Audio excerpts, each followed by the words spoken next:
Une factrice disparaît sans laisser de traces lors de sa tournée dans les rues de Lyon en 1997. Pendant 7 longues années, sa sœur refuse d'abandonner les recherches, menant une enquête obsessionnelle qui la conduira aux portes de la folie. Mais en 2004, quand la ville décide de vider le canal de Jonage pour des travaux de maintenance, un ouvrier remonte quelque chose de choquant de la vase. La vérité qu'il révélera entrera ses proches à jamais et dévoilera un secret si troublant qu'il remettra en question tout ce qu'il croyait savoir sur l'amour, la jalousie et les limites de l'obsession humaine. Avant de poursuivre l'histoire de cette factrice disparue, si vous appréciez les mystères troublants comme celui-ci, n'oubliez pas de vous abonner à la chaîne et d'activer les notifications. Nous publions de nouveaux cas chaque semaine qui vous tiendront en haleine. Maintenant, retournons à Lyon en 1997 pour découvrir comment tout a commencé. Le soleil matinal projetait de longues ombres sur les pavés du 7e arrondissement de Lyon quand Marie-Claire Bertrand ajusta sa casquette La Poste et enfourcha sa bicyclette de service réglementaire. L'uniforme bleu marine collait déjà à sa peau dans l'air de novembre qui commençait à se réchauffer malgré l'automne avancé. Le même style d'uniforme qu'elle portait depuis 5 ans maintenant, depuis qu'elle avait pris ce poste à temps plein après la mort de leurs parents. Lyon, avec ses 2 millions d'habitants dans l'agglomération, était une ville en pleine mutation en cette fin des années 90. Le 7e arrondissement, coincé entre le Rhône et les voies ferrées, mélangeait encore les vieux quartiers ouvriers et les nouveaux complexes résidentiels qui poussaient comme des champignons. Marie-Claire connaissait chaque rue, chaque immeuble, chaque boîte aux lettres de son secteur. Elle pédalait entre les immeubles de briques rouges typiques de la banlieue lyonnaise et les pavillons, avec leurs petits jardins entourés de grillages. À 28 ans, Marie-Claire était une jeune femme énergique, aux cheveux châtains, toujours tirée en queue de cheval sous sa casquette. Elle partageait un petit appartement de 2 pièces rue Garibaldi avec sa sœur aînée Isabelle, de 3 ans son aînée. Depuis l'accident de voiture qui avait emporté leurs parents 4 ans plus tôt sur l'autoroute A6, les 2 sœurs s'étaient serrées les coudes pour affronter la vie. Isabelle travaillait comme secrétaire dans une compagnie d'assurance près de la Part-Dieu, un emploi stable mais sans passion qui lui permettait de payer sa part du loyer. Marie-Claire, elle, avait toujours eu des ambitions plus grandes. Elle suivait des cours du soir à l'Institut de formation en soins infirmiers de Lyon, rêvant de devenir infirmière dans l'un des grands hôpitaux de la ville. Édouard Herriot, l'Hôtel-Dieu, peut-être même les hospices civils de Lyon si elle réussissait brillamment ses examens. Son petit ami Thomas Delacroix, mécanicien dans un garage de Villeurbanne, l'encourageait dans ses études. Ils se fréquentaient depuis 2 ans et parlaient déjà mariage pour l'année suivante, une fois que Marie-Claire aurait son diplôme.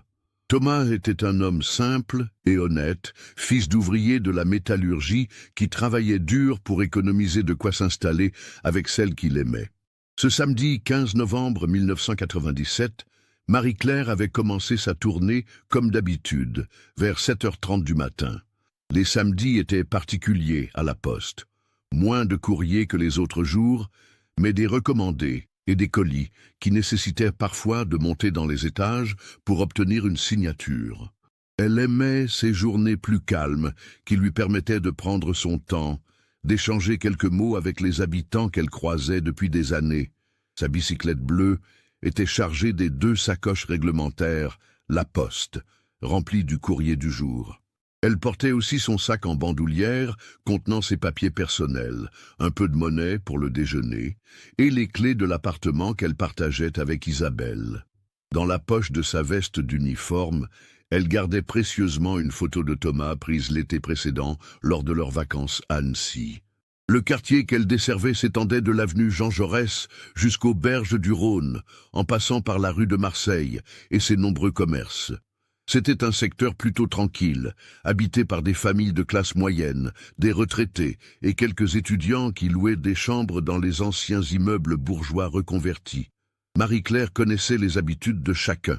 Madame Fournier aux 12 rue Pasteur, qui guettait toujours le facteur derrière ses rideaux de dentelle. Monsieur Gaillard, qui tenait la boulangerie avenue Berthelot et qui lui offrait parfois un croissant quand elle passait vers 9 heures, les étudiants de la résidence universitaire qui ne récupéraient jamais leur courrier avant midi. Elle aimait son travail, même si ce n'était qu'une étape vers son véritable objectif professionnel. Être factrice lui permettait de connaître son quartier, de se sentir utile et surtout de financer ses études d'infirmière. Chaque lettre distribuée, chaque sourire échangé avec un habitant était un petit pas vers son rêve d'aider les gens d'une manière plus directe et plus profonde. Mais ce matin du 15 novembre, malgré la routine familière, Marie-Claire ressentait une étrange nervosité qu'elle n'arrivait pas à expliquer. La matinée avait commencé de façon parfaitement normale pour Marie-Claire. Elle avait quitté l'appartement de la rue Garibaldi vers 7h15.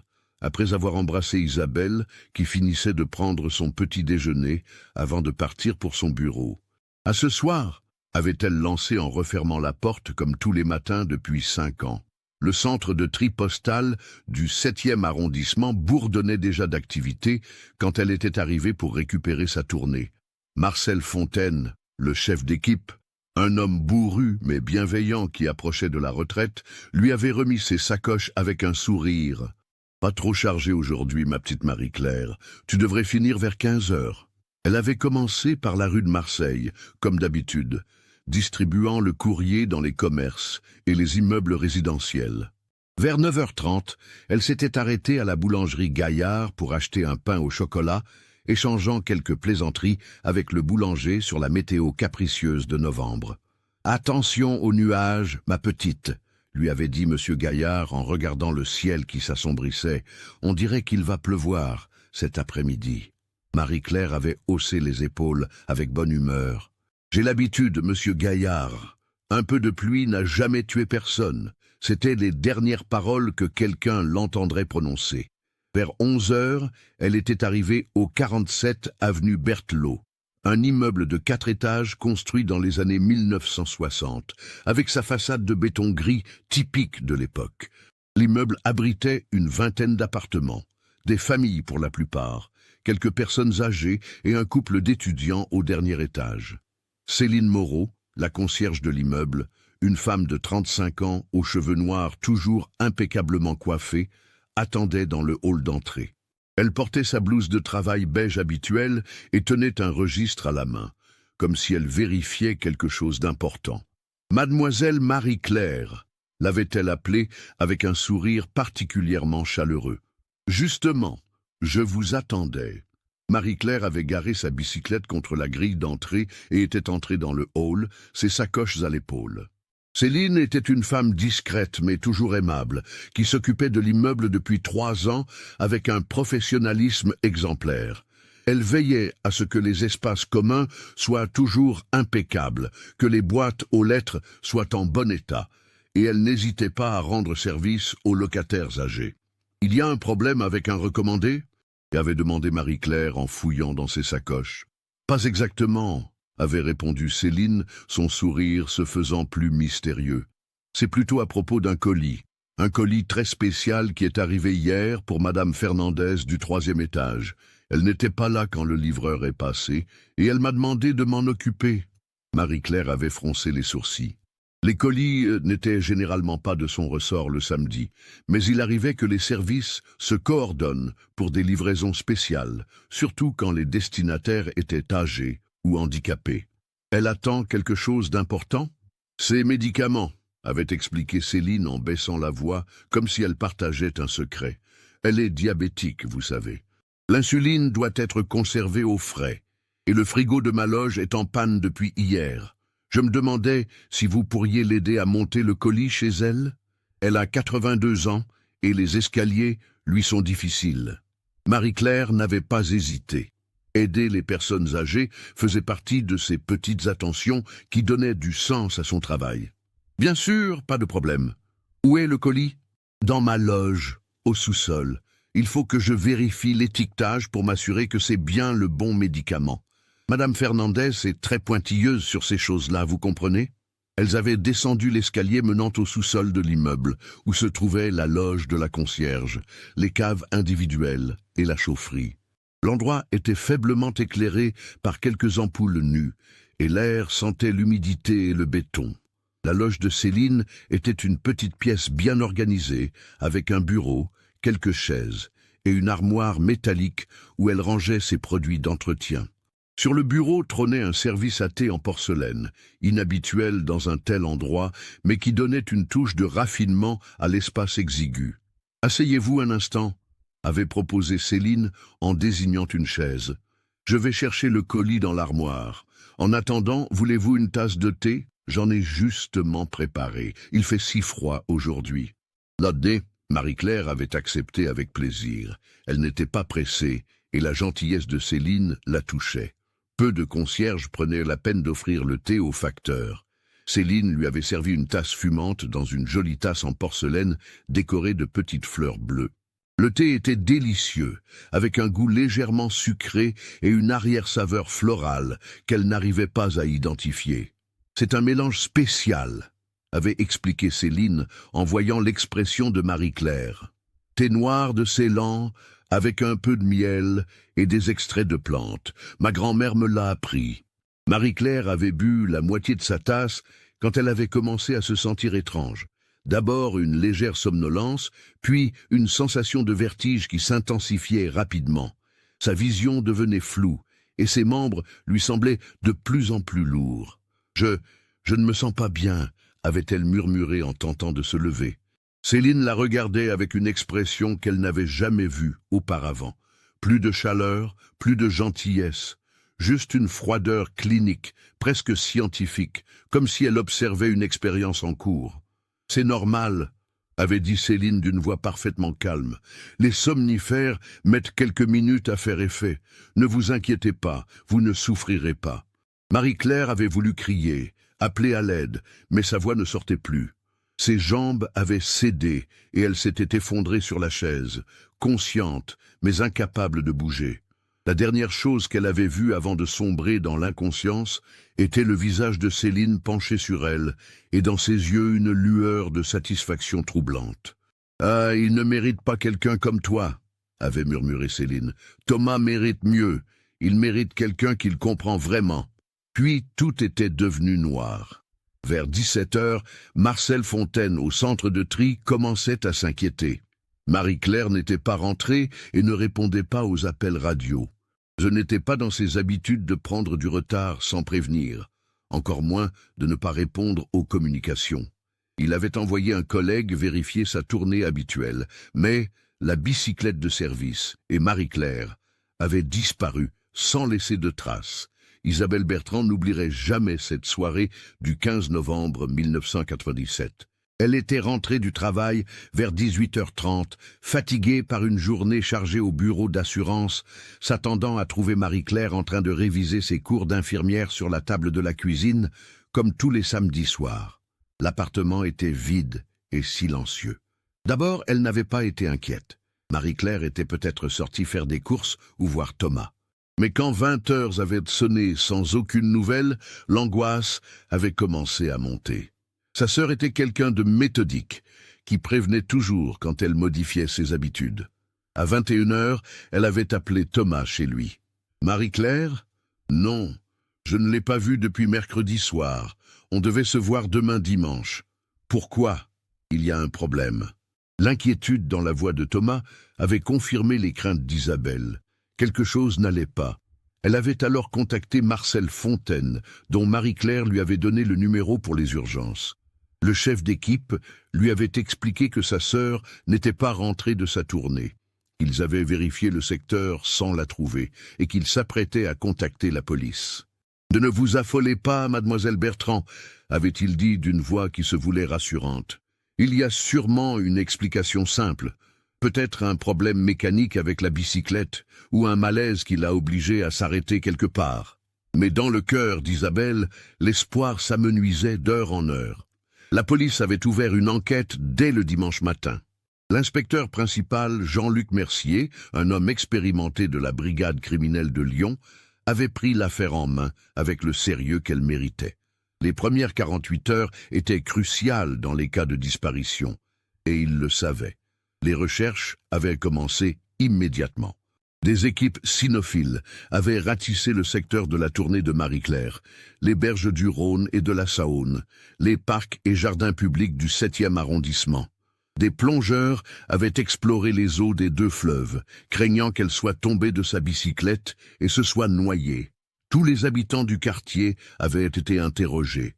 Madame Fournier avait confirmé avoir vu Marie-Claire passer devant chez elle vers 10h30, comme d'habitude, avec son sourire. Monsieur Gaillard, le boulanger, se souvenait parfaitement de leur conversation matinale et de sa prédiction sur la pluie qui n'était finalement jamais tombée. Mais après 11 heures du matin, plus personne ne l'avait vue. L'enquête avait exploré toutes les pistes possibles. Un enlèvement? Aucune demande de rançon n'était arrivée, et la famille n'était pas assez fortunée pour intéresser des ravisseurs. Un accident? Aucun hôpital de la région n'avait reçu de jeune femme correspondant à son signalement. Une fugue? Impossible selon tous ceux qui la connaissaient. Marie-Claire était heureuse de sa vie, amoureuse de Thomas, passionnée par ses études. Thomas avait été interrogé longuement, comme c'était la procédure dans ce genre d'affaires. Les proches étaient souvent impliqués dans les disparitions, mais son alibi était solide. Il avait travaillé toute la journée du samedi au garage, en présence de 3 collègues et du patron qui confirmait sa présence. Les semaines avaient passé, puis les mois. L'enquête officielle piétinait faute d'éléments nouveaux. Isabelle avait collé des affiches avec la photo de Marie-Claire dans tout Lyon et sa banlieue. Disparue, Marie-Claire Bertrand, 28 ans, factrice La Poste. Si vous avez des informations, contactez la police. Ces affiches, elle les remplaçait religieusement quand elles se décollaient ou se détérioraient.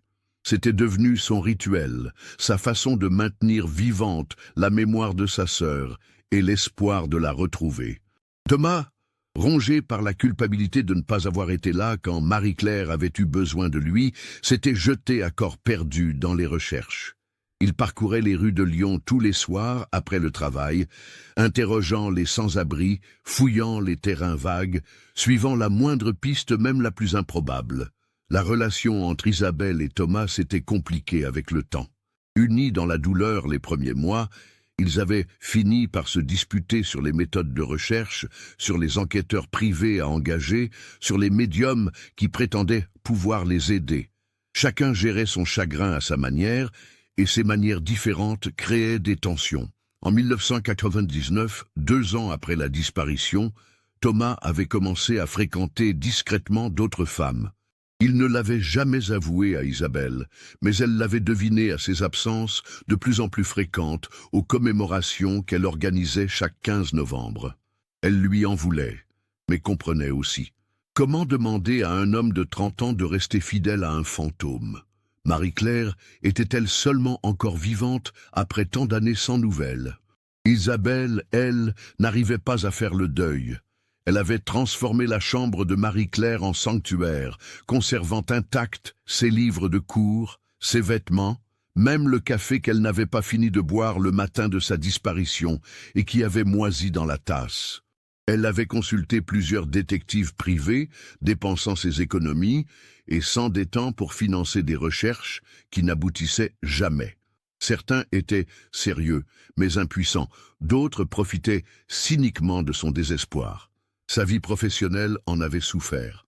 Incapable de se concentrer, elle avait été rétrogradée, puis avait finalement démissionné de son poste aux assurances. Elle survivait avec des emplois temporaires, consacrant tout son temps libre à chercher sa sœur.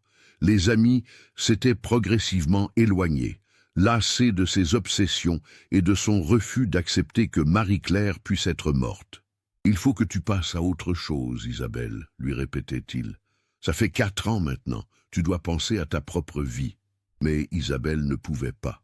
Quelque part, au fond d'elle-même, elle sentait que Marie-Claire était toujours là, quelque part, attendant qu'on la trouve. Cette intuition, irrationnelle mais tenace, la maintenait debout quand tout semblait perdu. En 2002, 5 ans après la disparition, l'inspecteur Mercier avait pris sa retraite. Le dossier avait été confié à un jeune brigadier qui n'y avait consacré que quelques heures, avant de le classer dans les affaires non résolues. Mais Isabelle, elle, ne renonçait pas. Elle avait appris à mener ses propres enquêtes. à interviewer les témoins, à suivre les procédures policières. Elle était devenue une experte amateur de la disparition de sa sœur, connaissant par cœur chaque détail, chaque témoignage, chaque piste explorée. Et c'est cette obstination qui lui permettrait, 7 ans plus tard, de découvrir enfin la vérité. L'hiver 2004 fut particulièrement rigoureux dans la région lyonnaise. Les températures négatives persistantes depuis décembre avaient gelé une partie du canal de Jaunage, cette voie d'eau artificielle de 18 km qui permettait la navigation entre le Rhône et la Saône en évitant le centre-ville de Lyon.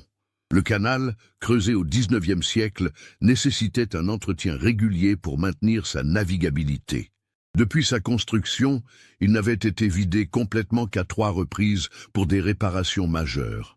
La dernière fois remontait à 1983, et les ingénieurs des voies navigables de France avaient décidé qu'il était temps de procéder à une nouvelle vidange pour inspecter et réparer les berges en béton qui montraient des signes d'usure.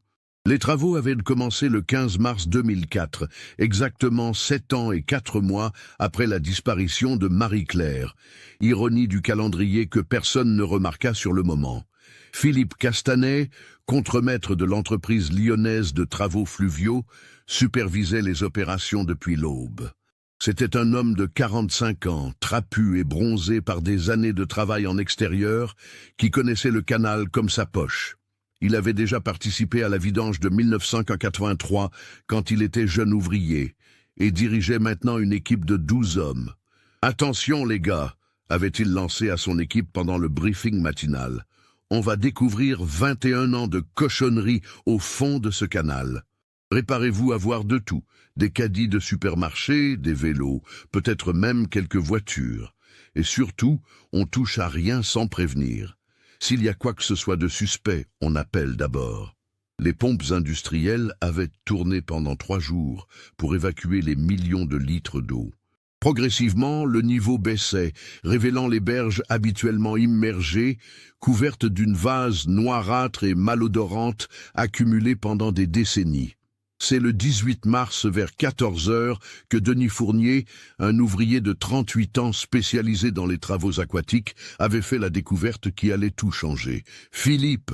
avait-il crié depuis le fond du canal, sa voix résonnant contre les parois de béton. « Viens voir ça !»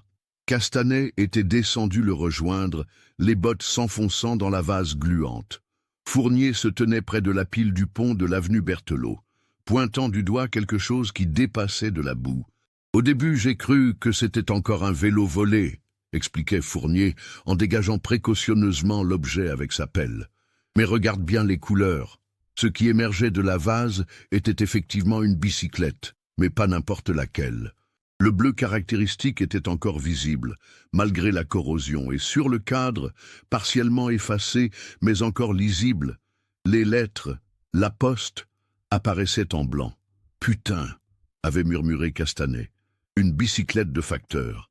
Ça fait combien de temps qu'elle est là-dedans, à ton avis ?» Fournier avait examiné l'état de la rouille et des algues qui recouvraient le métal. Vu l'état, je dirais au moins 5 ou 6 ans, peut-être plus.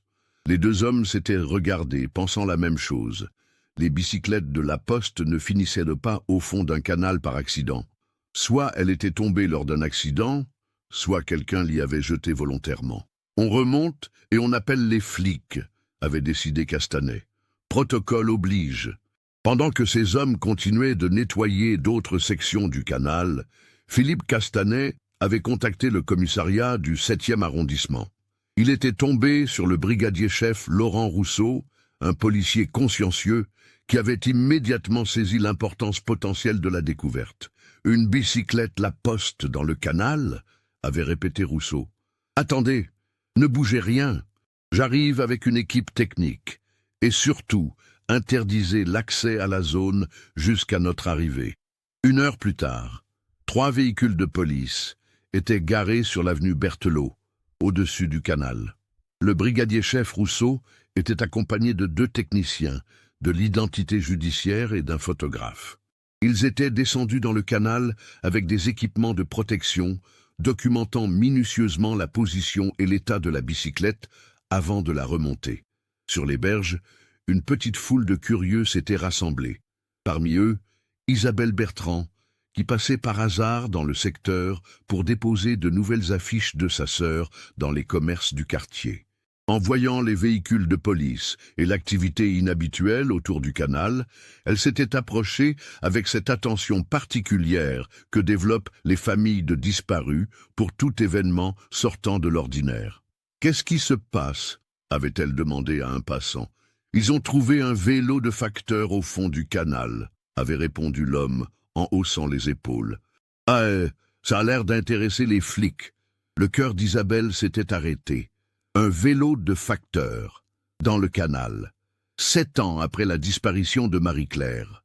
Elle s'était frayé un chemin jusqu'au cordon de sécurité que les policiers avaient établi, montrant sa carte d'identité à l'agent qui gardait l'accès. « Brigadier-chef Rousseau » avait-elle appelé quand elle l'avait aperçu. « Je suis Isabelle Bertrand. Ma sœur Marie-Claire était factrice et a disparu en 1997. Cette bicyclette ?» Rousseau l'avait regardée avec attention. Il connaissait le dossier Bertrand, comme tous les policiers du commissariat. Une affaire non résolue qui revenait régulièrement sur le bureau quand la sœur de la disparue venait réclamer des nouvelles. « Madame Bertrand » avait-il dit respectueusement, « je comprends votre émotion, mais nous ne pouvons pas encore confirmer que cette bicyclette appartient à votre sœur. Toutes les bicyclettes La Poste se ressemblent. »« Mais c'est forcément la sienne » avait insisté Isabelle, les larmes aux yeux. Elle a disparu avec sa bicyclette de service. Où serait-elle sinon? Le brigadier-chef avait hoché la tête. Nous allons vérifier les numéros de série, contacter la poste pour identifier le propriétaire de cette bicyclette. Si c'est effectivement celle de votre sœur, nous rouvrirons immédiatement l'enquête. Isabelle était rentrée chez elle dans un état de bouleversement total, après 7 ans d'errance et d'espoir déçu, enfin une piste concrète. Cette bicyclette au fond du canal ne pouvait pas être là par hasard. Quelqu'un l'y avait jetée, et cette personne savait forcément ce qui était arrivé à Marie-Claire. Le lendemain matin, le brigadier-chef Rousseau l'appelait pour confirmer ses espoirs les plus fous. Le numéro de série correspondait bien à la bicyclette de service attribuée à Marie-Claire Bertrand en 1995. L'enquête sur la disparition de Marie-Claire Bertrand était officiellement rouverte. La découverte de la bicyclette dans le canal de Jonage avait relancé l'enquête avec une énergie nouvelle. Le commissaire Alain Duclos, qui dirigeait la brigade criminelle de Lyon depuis 2002, avait confié le dossier à son meilleur élément. Le capitaine Sophie Lemaire, 35 ans, spécialiste des affaires de personnes disparues. Le capitaine Lemaire était une femme méthodique et intuitive qui avait résolu plusieurs affaires complexes grâce à sa capacité à voir les détails que d'autres négligeaient. Elle avait passé 3 jours à étudier intégralement le dossier de 1997, reprenant chaque témoignage, chaque piste explorée, chaque élément de l'enquête originale. « Ce qui me frappe, » avait-elle expliqué à Isabelle lors de leur première rencontre, « c'est la précision de la disparition. Votre sœur était quelqu'un de méthodique, ponctuel, qui prévenait toujours de ses moindres changements de programme. Et pourtant, elle s'évapore littéralement entre 11h et midi, en pleine tournée, sans laisser la moindre trace. « Qu'est-ce que ça veut dire ?» avait demandé Isabelle. « Ça veut dire que quelqu'un l'attendait. Quelqu'un qui connaissait ses habitudes, son itinéraire, ses horaires. Ce n'était pas un enlèvement opportuniste ou un crime crapuleux, c'était prémédité. » Cette hypothèse glaçait le sang d'Isabelle. Imaginer que quelqu'un avait planifié de faire du mal à Marie-Claire était encore plus terrifying qu'un accident ou un enlèvement au hasard. Le capitaine Lemaire avait commencé par reconstituer minutieusement la tournée du 15 novembre 1997. Elle avait interrogé à nouveau tous les témoins encore vivants, cherchant des détails oubliés, des observations qui auraient pu paraître insignifiantes à l'époque. C'est ainsi qu'elle avait rencontré Céline Moreau. La concierge du 47 avenue Berthelot avait été brièvement interrogée en 1997, comme tous les habitants de l'immeuble. Elle avait déclaré n'avoir rien remarqué d'anormal ce jour-là et n'avoir pas vu Marie-Claire. Mais quand le capitaine Lemaire s'était présenté à l'immeuble en avril 2004, elle avait immédiatement été frappée par le comportement de Céline. La femme semblait nerveuse, agitée, évitant le regard direct et donnant des réponses évasives.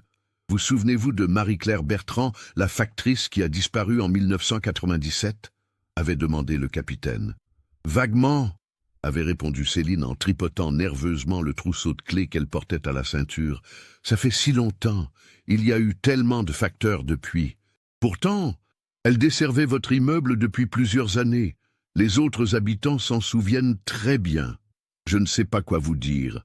Je ne faisais pas particulièrement attention aux facteurs. Le capitaine Lemaire avait noté cette réticence dans son carnet.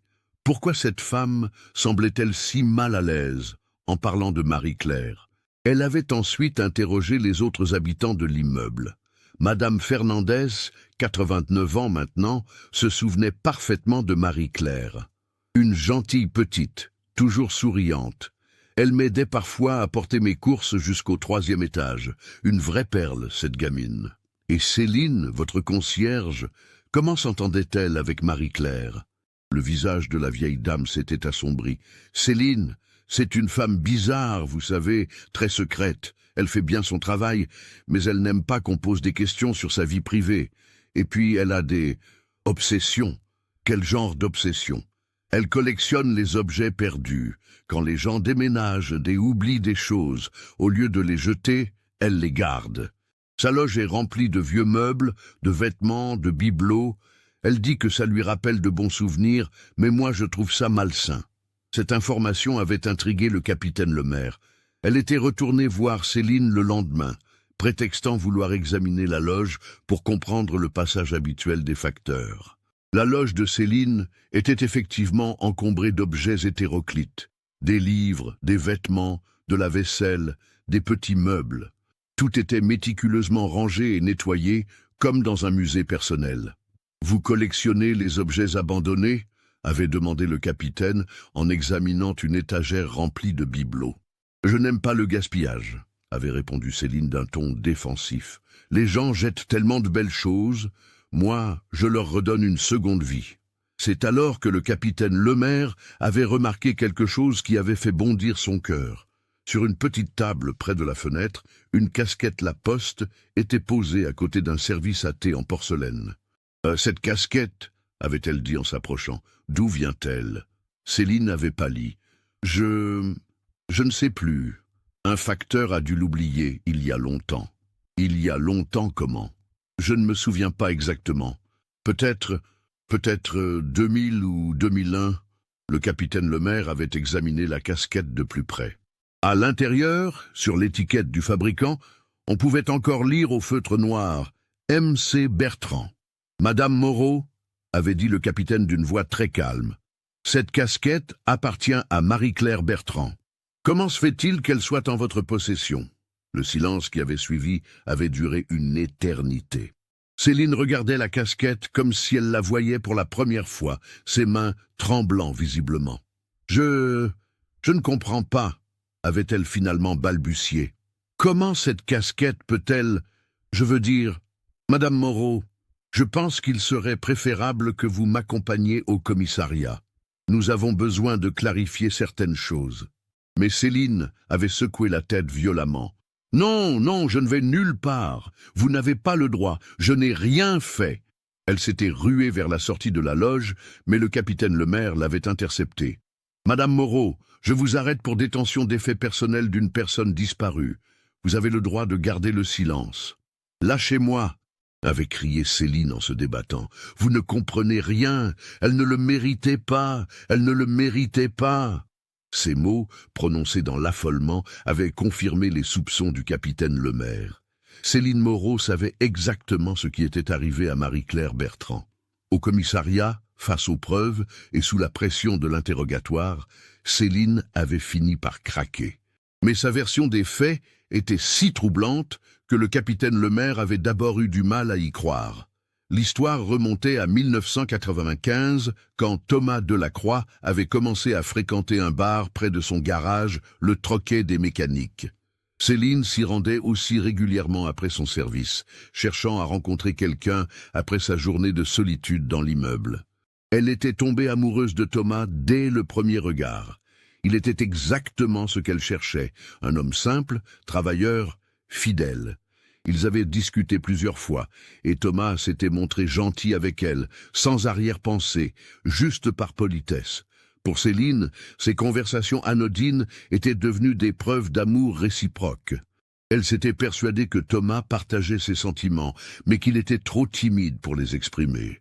Elle avait commencé à fantasmer sur leur avenir commun, leur mariage, les enfants qu'ils auraient. Et puis Thomas avait commencé à parler de Marie-Claire, cette petite factrice qui livre dans votre quartier, avait-il dit un soir au bar. Marie-Claire, elle est vraiment adorable. Je crois que je vais lui demander de sortir avec moi. Pour Céline, ces mots avaient été comme un coup de poignard. Thomas lui appartenait. Il ne pouvait pas tomber amoureux de cette factrice insignifiante qui ne savait même pas voir la chance qu'elle avait. Elle avait commencé à observer Marie-Claire pendant ses tournées, étudiant ses habitudes, ses horaires, sa façon de travailler. Plus elle la regardait, plus sa haine grandissait. Cette femme avait tout ce qu'elle-même n'avait jamais eu, la beauté, la jeunesse, l'insouciance, et maintenant l'amour de Thomas. Pendant 2 ans, Céline avait nourri cette obsession, imaginant des scénarios où Marie-Claire disparaîtrait de leur vie, laissant le champ libre pour que Thomas comprenne enfin que sa véritable âme sœur était juste sous ses yeux. Et le 15 novembre 1997, l'occasion s'était présentée. L'interrogatoire de Céline Moreau se poursuivait depuis 4 heures dans la salle numéro 3 du commissariat du 7e arrondissement. Le capitaine Sophie Lemaire avait face à elle une femme brisée, qui passait alternativement des aveux détaillés aux dénégations hystériques. « Racontez-moi encore ce qui s'est passé ce matin du 15 novembre 1997 » demandait patiemment le capitaine. Céline regardait ses mains posées sur la table métallique, les doigts entrelacés, si serrés que les jointures étaient blanches. « J'avais tout préparé » murmurait-elle d'une voix presque inaudible. « Depuis des semaines, je réfléchissais à comment faire. Comment faire quoi exactement ? Comment la faire disparaître? Comment libérer Thomas de cette illusion? Le capitaine Lemaire prenait des notes minutieuses, gardant un ton neutre malgré l'horreur de ce qu'elle entendait. « Vous aviez prévu de la tuer ?»« Non !» Céline avait levé les yeux brusquement. « Pas au début. Je voulais qu'elle parte, qu'elle quitte Lyon, qu'elle oublie Thomas. Je pensais que si elle avait très peur, si elle comprenait qu'elle était en danger, elle partirait d'elle-même. Mais ça ne s'est pas passé comme ça. » Le visage de Céline s'était décomposé. Elle a bu le thé. J'avais mis des somnifères dedans, juste pour qu'elle dorme un peu. Mon plan était de la réveiller, de lui expliquer qu'elle devait partir, que Thomas ne l'aimait pas vraiment. Et alors elle s'est effondrée sur la chaise. Elle ne respirait presque plus. J'avais du mal calculer la dose, ou alors elle était allergique à quelque chose. Céline s'était mise à pleurer, de gros sanglots qui secouaient tout son corps. Je l'ai secouée, j'ai essayé de la réveiller, mais elle était en train de mourir. Qu'avez-vous fait? J'ai paniqué. Je ne savais plus quoi faire. Elle était morte dans ma loge, et tout le monde allait croire que je l'avais tuée volontairement. Alors j'ai fait disparaître le corps. Le capitaine Lemaire avait posé son stylo. Comment? J'ai attendu la nuit. J'ai mis le corps dans un grand sac de plastique et je l'ai chargé dans la voiture de service de l'immeuble. Une vieille Renault que j'utilisais pour faire les courses. Où avez-vous emmené le corps? Céline avait hésité longuement avant de répondre. Dans la forêt de Miribel. Il y a un endroit isolé, près de l'étang, où personne ne va jamais. J'ai creusé un trou et je l'ai enterré. Et la bicyclette? Je l'ai jetée dans le canal plus tard, vers minuit. Je pensais qu'elle coulerait au fond et qu'on ne la retrouverait jamais. Pourquoi avoir gardé la casquette? Pour la première fois depuis le début de l'interrogatoire, Céline avait souri. Un sourire étrange, presque enfantin. C'était tout ce qui me restait d'elle. Je sais que c'est bizarre, mais j'avais besoin de garder quelque chose, pour me rappeler que j'avais gagné, que Thomas était enfin libre. Vous aviez gagné. Marie-Claire était morte, mais Thomas était libre, avait répété Céline avec une passion soudaine. Il pouvait enfin voir que je l'aimais vraiment, que j'étais celle qu'il lui fallait. Le capitaine Lemaire avait secoué la tête, stupéfaite par la logique tordue de cette femme. Thomas ne s'est jamais intéressé à vous, n'est-ce pas? Le visage de Céline s'était fermé. Il était en deuil, il fallait lui laisser du temps. J'ai attendu, j'ai été patiente. Pendant 7 ans? Pendant 7 ans? Et vous n'avez jamais pensé à vous dénoncer, à dire la vérité sur ce qui s'était passé? Pourquoi faire? Céline la regardait avec des yeux où brillait une lueur de folie. Marie-Claire était morte de toute façon. Ça n'allait pas la ramener. Et moi, j'avais encore une chance avec Thomas. Le capitaine Lemaire avait fermé son carnet. Madame Moreau, vous allez être mise en examen pour homicide involontaire et destruction de preuves. Mais d'abord, vous allez nous emmener à l'endroit où vous avez enterré Marie-Claire Bertrand. 2 heures plus tard, un convoi de véhicules de police se dirigeait vers la forêt de Miribel-Jonage, située entre Lyon et l'aéroport de Saint-Exupéry. Céline, menottée sur la banquette arrière d'une voiture de police, indiquait le chemin d'une voie monocorde. Isabelle avait insisté pour les accompagner, malgré les réticences du capitaine Lemaire. « C'est ma sœur », avait-elle dit simplement. « J'ai le droit d'être là quand vous la retrouverez. » La forêt de Miribel était un vaste espace naturel de 2200 hectares, mélange de bois, d'étangs et de prairies, très fréquenté par les promeneurs du dimanche et les amateurs de jogging. Mais Céline les dirigeait vers une zone isolée, près de l'étang de Sislande, où la végétation était plus dense et les sentiers moins battus. « C'est là », avait-elle dit en désignant un bosquet de chênes près de la rive, sous le grand arbre avec la branche cassée. L'équipe de techniciens s'était mise au travail immédiatement. Avec des pelles et des instruments de précision, ils avaient commencé à creuser délicatement, documentant chaque étape avec des photographies.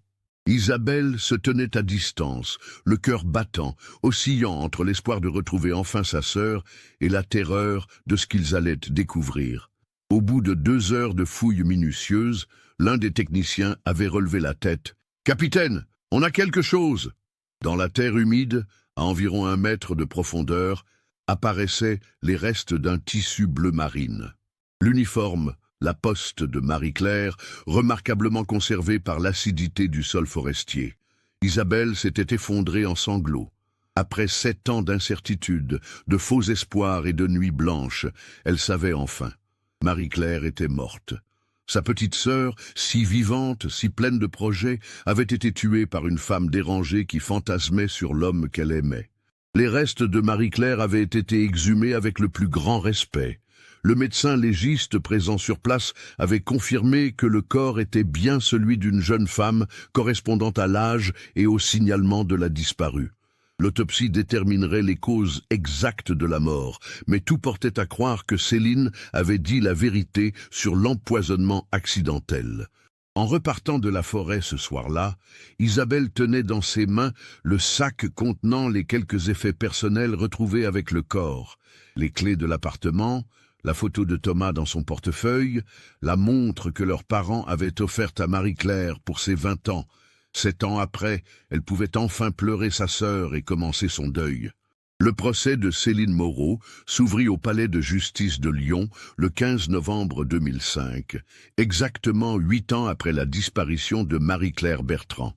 La coïncidence de la date n'échappa à personne, et Isabelle y vit un signe que sa sœur obtiendrait enfin justice. La cour d'assises du Rhône était présidée par le juge Henri Marchand, magistrat expérimenté connu pour sa rigueur et son humanité. L'affaire avait attiré l'attention des médias régionaux, touchés par cette histoire de haine obsessionnelle qui avait brisé tant de vies. Céline comparaissait pour homicide involontaire, séquestration et destruction de preuves. Depuis son arrestation, elle avait été internée en psychiatrie après plusieurs tentatives de suicide et des épisodes de délire où elle prétendait que Marie-Claire était encore vivante et leur en voulait d'avoir tout gâché. L'expertise psychiatrique, menée par le docteur François Bélanger, avait révélé une personnalité profondément perturbée, marquée par un syndrome d'érotomanie aiguë envers Thomas Delacroix, et une incapacité pathologique à distinguer fantasme et réalité.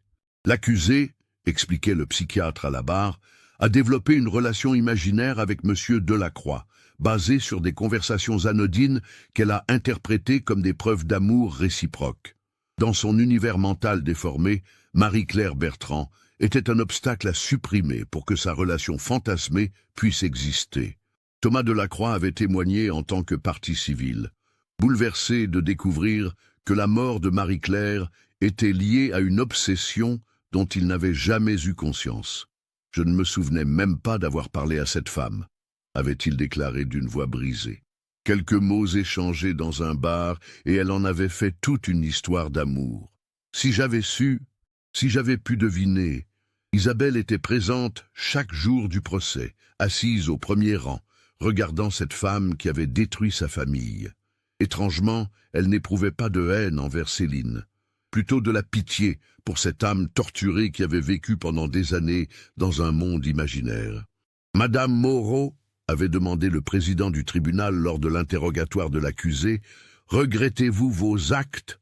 Céline, amaigrie et vieillie par ses mois d'internement, avait regardé longuement Isabelle avant de répondre « Je regrette qu'elle soit morte. Ce n'était pas prévu.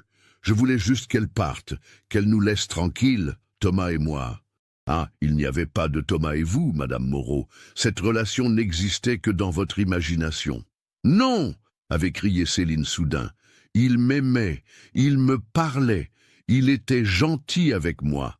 Elle lui avait fait du mal, elle l'avait ensorcelé. » Le délire reprenait malgré les médicaments et la thérapie. Céline vivait toujours dans son monde parallèle où Thomas l'aimait et où Marie-Claire était la méchante de l'histoire.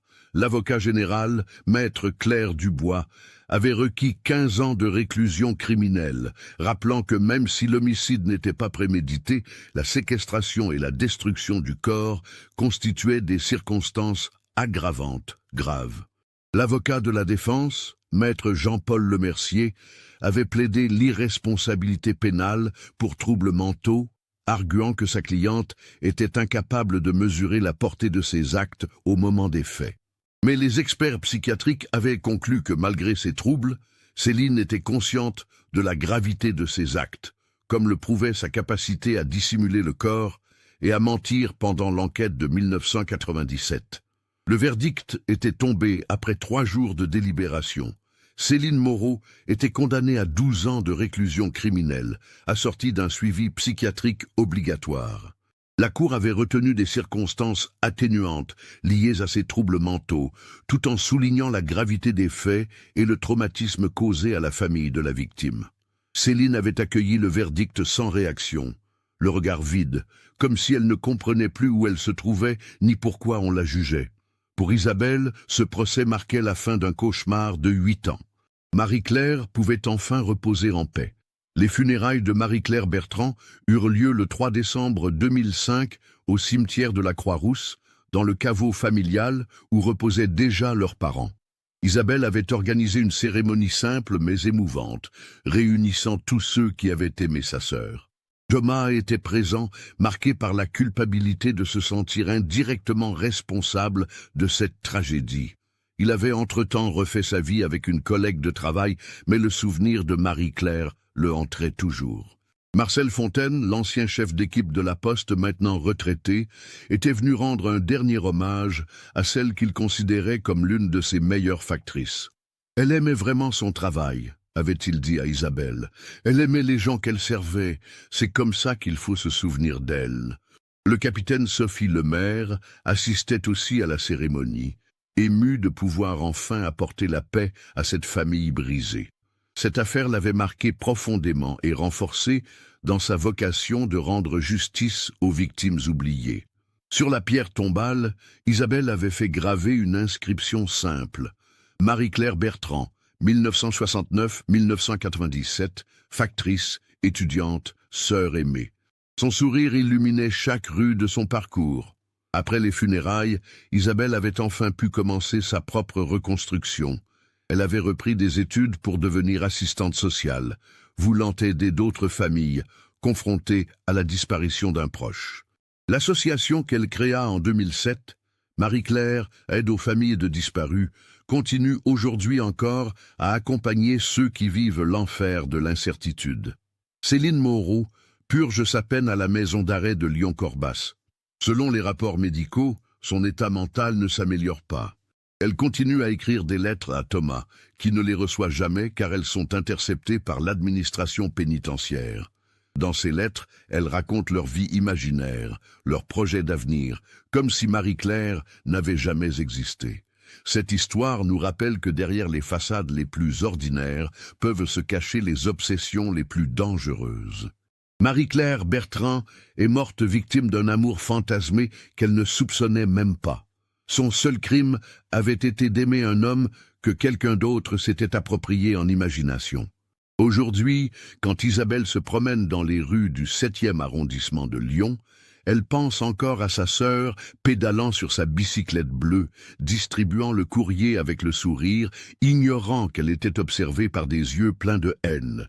Cette image la hantera toujours, mais elle a appris à vivre avec. Car c'est en gardant vivante la mémoire de Marie-Claire qu'Isabelle honore sa mémoire et trouve un sens à sa propre existence. L'amour d'une sœur peut survivre à tout, même à la folie meurtrière d'une inconnue qui croyait avoir des droits sur le bonheur des autres. La bicyclette de Marie-Claire, restaurée après son séjour dans le canal de Jaunage, est aujourd'hui exposée au musée de la Poste à Paris, accompagnée d'une plaque commémorative rappelant que les facteurs risquent parfois leur vie pour accomplir leur mission quotidienne. Un hommage discret mais émouvant à une jeune femme dont le seul tort fut d'être aimée par l'homme qu'il ne fallait pas. Qu'avez-vous pensé de cette histoire troublante? Comment une obsession peut-elle transformer une personne ordinaire en meurtrière? Aviez-vous imaginé que la vérité sur la disparition de Marie-Claire serait si glaçante? Partagez vos réflexions dans les commentaires ci-dessous.